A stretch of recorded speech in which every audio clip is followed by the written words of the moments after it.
साहब ये फरमाइएगा, क्योंकि अभी जो लेटेस्ट बात इमरान खान साहब ने 500 अफराद की गिरफ्तारी पर की है कि काश चीन की तरह 500 करोड़ अफराद को मैं जेल भेज सकूं, तो ये एक उनकी ख्वाहिश है वज़ीर साहब की। जुबैर साहब, क्या इससे फायदा क्या अगर 500 गिरफ्तार और कर लेते हैं ये, और क्या ये जो समझ रहे हैं ये simple A to B relationship between corruption and economy ये इतना सिंपल है, और ये ख्वाहिश कैसी है जुबैर साहब?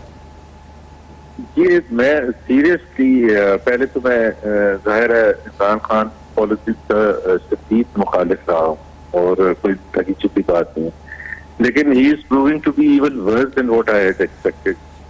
अभी आप देखें ना, जब आप एक मुल्क को चलाने के लिए आते हैं तो उसमें आपको उसमें और एक मोहल्ले में कोई एक अच्छा काम करने वाले में बड़ा फर्क होता है।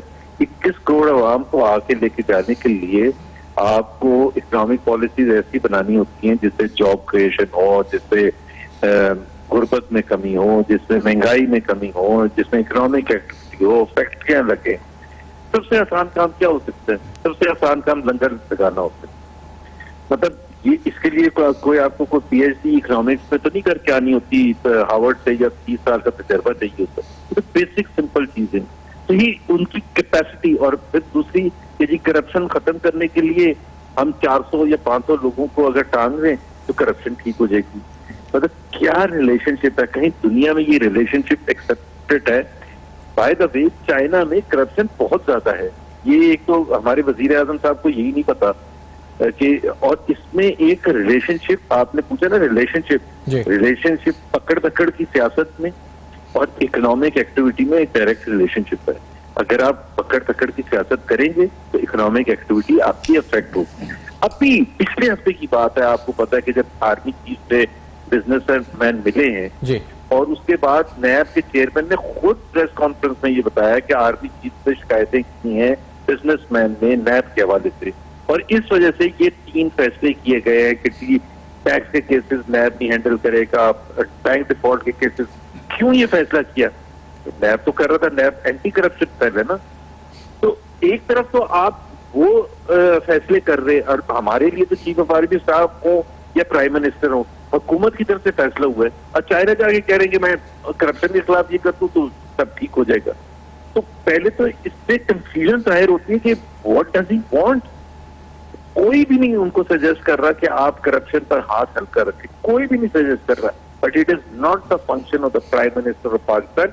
ना आइन उनको इख्तियार देता है, ना ही ये लॉजिकल है। इंडिपेंडेंट इंस्टीट्यूशंस होने चाहिए, नैब अपना काम करता रहे। I am very critical of NAB, the way they are going about doing it, और उसमें हमें उसको इतराजात को आइडेंटिफाई करना है। प्राइम मिनिस्टर जब ये कहता है कि मैं मूंछों से पकड़ के राणा सनाउल्लाह को अंदर बंद कर दूंगा इलेक्शन से पहले, और उसके बाद अंदर बंद हो जाते, और 100 दिन हो चुके हैं और उनका पता ही नहीं कि जी वो क्या वो वीडियो है कहाँ या नहीं है।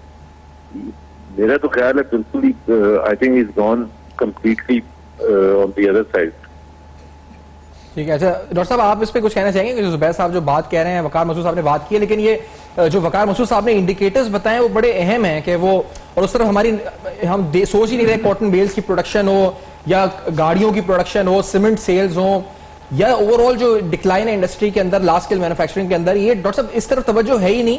कितना खतरनाक है हद तक, और ये कितना बड़ा एक अनएम्प्लॉयमेंट बॉम्ब बनने जा रहा है, आगे एक तूफान की तरह आएगा जो नौकरियां भी खा जाएगा। और क्या होने जा रहा है ये डॉक्टर साहब अगर एक्यूमुलेट होता है सारा? तो देखिए बात यह है कि जब 3 साल में आपकी औसत शरह नमू उससे कम रहेगी जो आपको विरसे में मिली है, इस साल भी 3.5% है, तो CPEC किधर गया जो 2014 से शुरू हुआ था।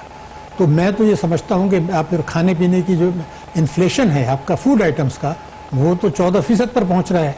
तो जो 7 करोड़ लोग हैं उनको तो पेट भर के रोटी मैसर नहीं आएगी, वो अपने बच्चों को ग़िज़ा नहीं दे सकते। ग्लोबल हंगर इंडेक्स में कहा है कि 117 मुल्कों में पाकिस्तान से 105 मुल्क बेहतर हैं, ज़री मुल्क होने के बावजूद। ये वो खराबियां हैं, और आपका लार्ज स्केल मैन्युफैक्चरिंग नेगेटिव पे चला गया। कर्जों का जैसे मैंने आपको कहा कि $11 अरब एक साल में बढ़ गए, $5.5 अरब फॉरेन इन्वेस्टमेंट टोटल गिर गया जो पाकिस्तान में कभी नहीं हुआ था। तो क्या इन चीज़ों की वजूहात का हमें पता नहीं है? क्या गिरफ्तारी का जो ताल्लुक बात कर रहे हैं ज़रूर करें। मुझे ये बता दें कि क्या ये FBI ने नहीं कहा था कि जो लोग टैक्स एमनेस्टी से फ़ायदा नहीं उठाएंगे जब ये खत्म हो जाएगी तो उनकी गिरफ्तारियां भी होंगी, उनके असासे भी जब्त होंगे, उनकी नस्लें भी रोएंगी। तो कानून मौजूद है, किसने रोका है आप? तो जो कानून के तहत आप पकड़ सकते थे वो तो आप पकड़ते नहीं रहे। और वहां उस मुल्क में जाके जहां के यहाँ सफीर ने चाइना की ये कहा था कि चीनी सरमायाकार पाकिस्तान में सरमायाकारी के लिए तैयार नहीं है, वहां जाके आप कहते हैं जी 500 आदमी गिरफ्तार कर लें। जब आप नहीं करेंगे तो और बेयकीनी की कैफियत होगी, बैरूनी सरमायाकारी नहीं आएगी। पहले ही आप सीपैक को अटैक कर चुके हैं। पहले ही है, एक मिनिस्टर ने ये कहा कि चाइनीज कंपनी ने हमारे साथ जो मोटरवे बनाना था उसमें करप्शन की है। तो आप ये बातें करके सिर्फ लोगों को आप बेयकीनी की कैफियत पैदा कर रहे हैं। एक्शन शुड बी जो है वो लाउडर हो, वर्ड्स को जरा नीचे रखें, बताएं कि क्या टैक्सों की चोरी और मराद के नुकसानात करप्शन के नुकसानात से ज्यादा नहीं है। करप्शन जरूर पकड़ें तो उसके लिए नैब के पर ना काटें, नैब की इस्लाह करें, नैब की अकाउंटेबिलिटी करें। मेरे हिसाब से नैब पे एग्जीक्यूटिव बोर्ड और दूसरे उससे एग्जीक्यूटिव्स की अकाउंटेबिलिटी जरा सुप्रीम कोर्ट के रिमार्क्स तो जमा कर लें जो 2 साल में सुप्रीम कोर्ट के मौजूद जज साहिबान ने किए थे, वो करने के बजाय उसके पर काट रहे हैं आप।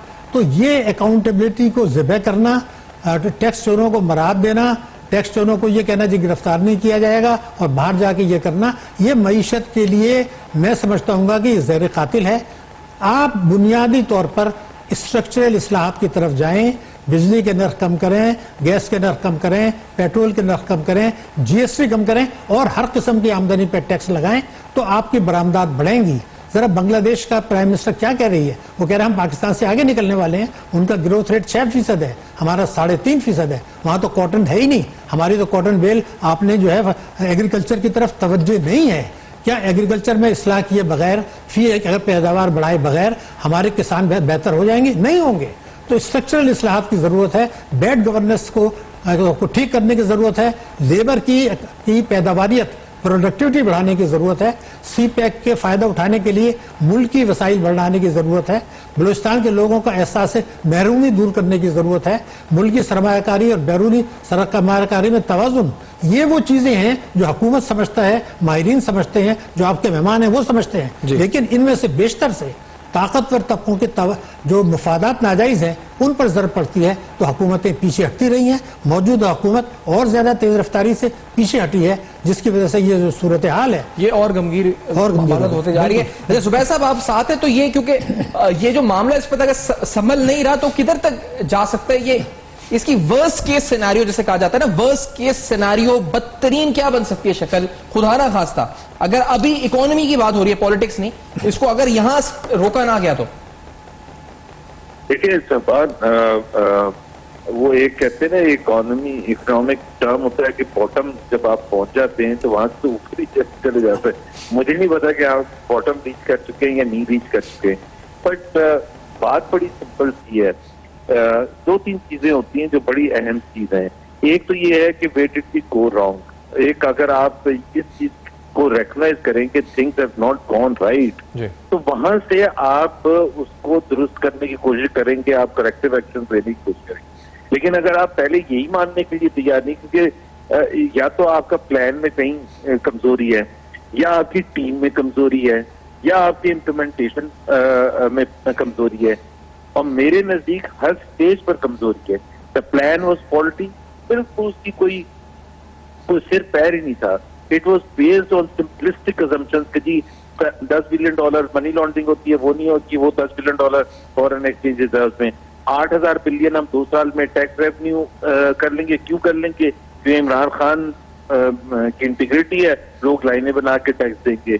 इसी तरह से बेसिक अजम्पशन, जिस तरह there is a correlation between providing jobs and growth rate.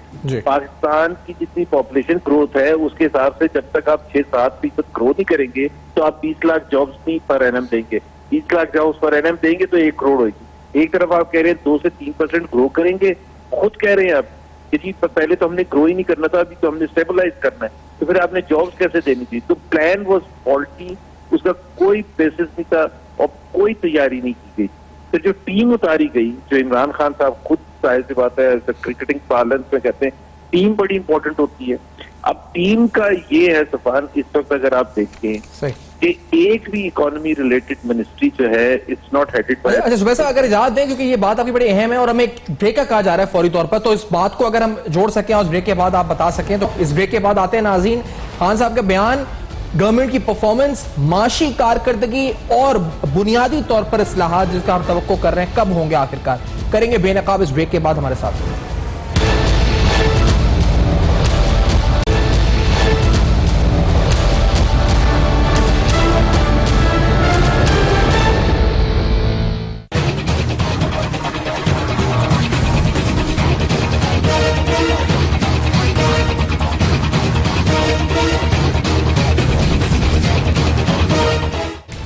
Welcome back. आप देख रहे हैं बेनकाब और अहम तरीन सवालात मुल्की मईशत के हवाले से वज़ीर साहब की जो गवर्नेंस रही है इमरान खान साहब की पीटीआई की, इस पर सवालात उठ रहे हैं, तनकीदी सवालात उठ रहे हैं।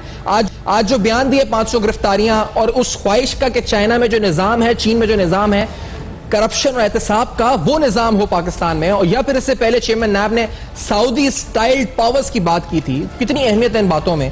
जुबैर साहब, आपसे बात हो रही थी, ब्रेक आ गई सर, कितना टीम पर आप कुछ कह रहे थे इस पर, आप अपनी बात अगर कंप्लीट वहीं से कर दें जुबैर साहब।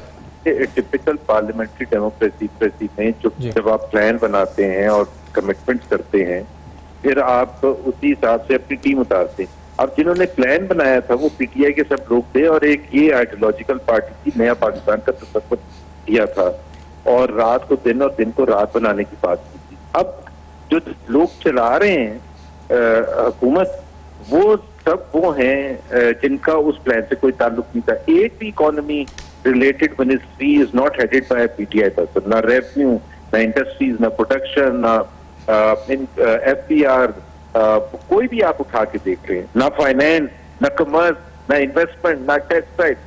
तो चला रहे कौन है? वो जिनका उस कमिटमेंट से कोई ताल्लुक नहीं है, so they don't own that plan जी। और जब वक्त आएगा अवाम के पास जाने का, तो ये जो चला रहे हैं ये जाएंगे नहीं, ये तो चले जाएंगे, हफीज शेख भी चले जाएंगे, रज़ाक दाऊद भी चले जाएंगे और बाकी लोग भी चले जाएंगे। So there is a complete mismatch. ये डिलीवर कर ही नहीं सकता ये सिस्टम, ये जो मर्जी कर ले। और दूसरी बात ये है कि हफीज शेख के बारे में तो हमें ये बताया गया था इमरान खान साहब की कि जी वो बिल्कुल डिजास्टर्स उनका दौर था एज फाइनेंस मिनिस्टर, उनको ला के फाइनेंस मिनिस्टर बना दिया। बैक बेंचर्स जो पीटीआई के एमएनए वगैरह, उनको वो एक मुलाकात भी नहीं करने के लिए तैयार होते। तो आई थिंक ना टीम है, ना प्लान था, ना इम्प्लीमेंटेशन है। और सबसे बड़ी बात ये ब्यूरोक्रेट, जो कि एक एसेंशियल एलिमेंट होता है डिलीवरी सिस्टम का, वो फाइलें खोलने के लिए तैयार नहीं है नैब के डर खौफ से। तो मुल्क में कभी जब फैसले ही नहीं होंगे, और चाहे आप आर्मी चीफ के पास जाने का मतलब क्या है? The federal government is completely failed, space उन्होंने खाली छोड़ दिया है। आर्मी चीफ के पास बिजनेसमैन इसलिए गया है कि कोई उनकी बात सुनने के लिए पिछले 1 साल में तैयार नहीं था, इसलिए वो वहां पहुंच गए। अब वहां से जाहिर है आर्मी चीफ तो कोई ये तो नहीं है कि मिलिट्री की हुकूमत है और वो ऑर्डर करेंगे, वो भी फाइनेंस मिनिस्टर, कोई रेवेन्यू मिनिस्टर, पेट्रोलियम मिनिस्टर को ही कहेंगे ना जो भी मुश्किलात होंगी। उन्होंने फिर वही करना है जहाँ जो माहौल है और डर खौफ से। अब एक तरफ चाइना का उनको सिस्टम चाहिए, एक तरफ सऊदी अरेबिया का नैब चेयरमैन को सिस्टम चाहिए। I think we are completely messed up. और हम इससे जो पिछला 1 साल था ना सफान, इससे ज्यादा मुश्किलात में घिरेंगे इकोनॉमिक इंडिकेटर्स के हवाले से। चाहे वो फिस्कल डेफिसिट है, फिस्कल डेफिसिट 4,500 बिलियन से, मैं 8 अक्टूबर में ये कह रहा हूँ, 4,500 बिलियन रुपए से अगर 1 पैसा भी कम हुआ, आपकी रेवेन्यू एस्टिमेट ऑलरेडी 120 बिलियन आपने फर्स्ट क्वार्टर में मिस कर दी है। और फर्स्ट क्वार्टर का टारगेट सबसे रीजनेबल होता है। So as each quarter goes by, revenue target slip होता चला जाएगा, एक्सपेंडिचर ओवरशूट करता चला जाएगा और फिस्कल डेफिसिट बढ़ता चला जाएगा। That will lead to more boring.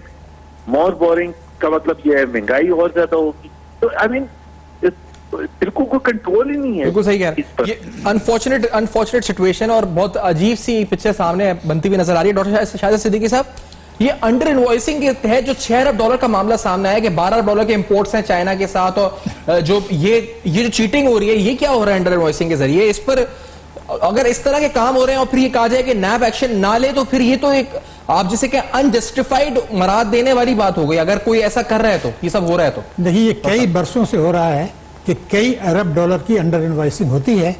Pakistan की हुकूमत के इल्म में है, चीन की हुकूमत के इल्म में है, क्योंकि उनकी जो एक्सपोर्ट की फिगर्स हैं वो आपके इंपोर्ट से मैच करनी चाहिए, जो नहीं करती। हम ये करते हैं कि $100 का जो इंपोर्ट होती है उसको $90 की एलसी खोलते हैं ताकि ड्यूटी कम देनी पड़े, और फिर मनी लॉन्ड्रिंग के जरिए पैसा बाहर चला जाता है। तो क्या हुकूमत पाकिस्तान के लिए बहुत मुश्किल था कि चीन से बिल्कुल संजीदगी से बात करते कि आप हमें ऑनलाइन अपने इंपोर्ट्स की फिगर दे दिया करें, हमारे यहाँ की से हम मैच करेंगे और उसको पकड़ लेंगे। लेकिन हम पकड़ना नहीं चाहते, जो मैं आपसे अर्ज कर रहा हूँ।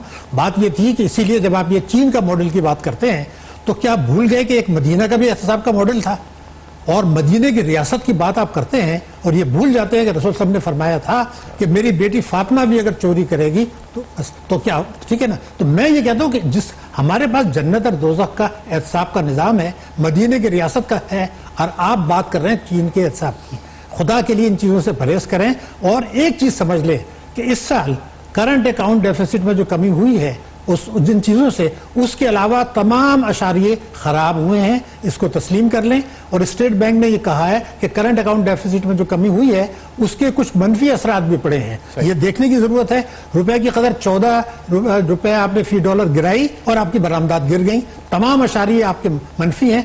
वहां बैठें, संजीदगी से उस पर गौर करें, पॉलिसियां बनाएं, नैब के पन्ना काटें, एहसाब को मौसर बनाएं, नैब की इस्लाह करें, अदारों को आज़ाद करें और अपने फ़राइज़ संजीदगी से अंजाम दें। इस मुल्क की तरक्की को कोई रोक नहीं सकता, लेकिन जो कुछ हो रहा है उससे जो आपने सवाल उठाया था, मुझे खौफ है कि हम खाना जंगी की तरफ न चले जाएं। अवाम कुछ ले जा रहे हैं, खाने पीने की अशिया की कीमतें बढ़ रही हैं, जो चीज़ें यहाँ पैदा होती हैं वो भी बढ़ रही हैं। चीनी के कार्टल्स बन गए हैं, अजारादारियाँ बन गई, हम खामोश बैठे हैं। तो ये वो चीज़ें हैं जो मुल्क के लिए, सलामती के लिए खतरात हैं। नारा लगाना एक अलग बात है, एहसास महरूमी जब बढ़ जाता है तो फिर जो है खाना जंगी को जन्म दिया जाता है। हम उससे बचें और पाकिस्तान को तरक्की की तरफ ले जाएं। ये है जिम्मेदारी हुकूमत की, जो वो पूरी नहीं कर रही। वकार मसूद साहब, आपके नजदीक ये the worst case scenario what is that, और क्या उसको रोकने के लिए फौरी इकदाम होना चाहिए? वकार मसूद साहब, देखिए, मैं आपसे ये अर्ज करूंगा कि पिछले साल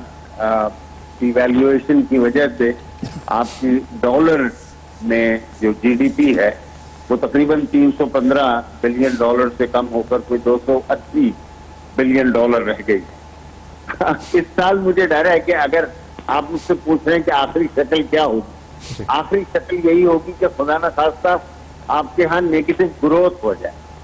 यानी अभी ये जो ग्रोथ भी है कि इस काबिल नहीं है कि आपकी जो रोजगार की जरूरत है उसको पूरा कर सके। मैं कोई सर्वे पढ़ रहा था और उसमें से 30% लोगों ने कहा कि हमारी नौकरी जो है हमसे चली गई है, और अगर नौकरियां जाती हैं तो गुर्बत साथ आती है। यानी ये तीन चीजें जुड़ी हुई हैं। अगर चाहे नमू नहीं होगी, इकोनॉमिक ग्रोथ नहीं होगी, तो अनएम्प्लॉयमेंट होगा और उसके बाद बेरोजगारी होगी। अब बेरोजगारी होगी और फिर गुर्बत आएगी। अच्छा, और आजकल यही हो रहा है। आप पूछ लें, आपको जो कंज्यूमर सर्वेस हैं वो बताएंगे कि लोगों की कुव्वत खरीद कम हो गई है। सही। लोग कानों पे हाथ रख रहे हैं कि कोई गाड़ी खरीद। जब वकार मसूद साहब की लाइन भी इस वक्त राब्ता मुनक़ता भी हुआ है और टाइम भी 6 नोट के ऊपर, लेकिन आप वो पिक्चर जो पोर्ट्रे हो रही है, जो सामने नजर आ रही है, माशी तज़यनिगार और डॉक्टर शाहिद सिद्दीकी साहब मारूफ नाम है, इस वक्त जानते हैं तमाम मामलात को। वकार मसूद साहब वो आपको बता रहे हैं, और सियासी नुक्ता नजर क्या ये भी आपको बताया, गवर्नमेंट का भी और अपोजिशन का भी। फीडबैक फेसबुक, ईमेल्स और ट्विटर आपके सामने एड्रेसेस फ्लैश कर रहे हैं। देखते रहिएगा, अब तक अपना बहुत ख्याल रखिएगा।